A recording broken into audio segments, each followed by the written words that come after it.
If someone is avoiding you, നിങ്ങളെ ആരെങ്കിലും avoid ചെയ്യുന്നുണ്ടെങ്കിൽ ദാറ്റ്സ് ഓക്കെ. അവർക്ക് നിങ്ങളിൽ നിന്നും ഒരു സ്പേസ് വേണമെന്ന് കരുതുന്നുണ്ടാകും. അത് റെസ്പെക്റ്റ് ചെയ്യാൻ നോക്കാം. അതുപോലെ അവരും നിങ്ങളുടെ റിലേഷൻഷിപ്പിന് വേണ്ടി ഒരു എഫേർട്ടും എടുക്കുന്നില്ലെങ്കിൽ അതും ഓക്കെയാണ്. That's fine.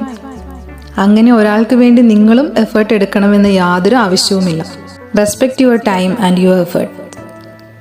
അവർ നിങ്ങളെ പരിഗണിക്കുന്നില്ലെങ്കിൽ ദാറ്റ്സ് ഓക്കെ. നിങ്ങളും നിങ്ങളുടെ പ്രയോറിറ്റീസ് മാറ്റണം. You need to understand this.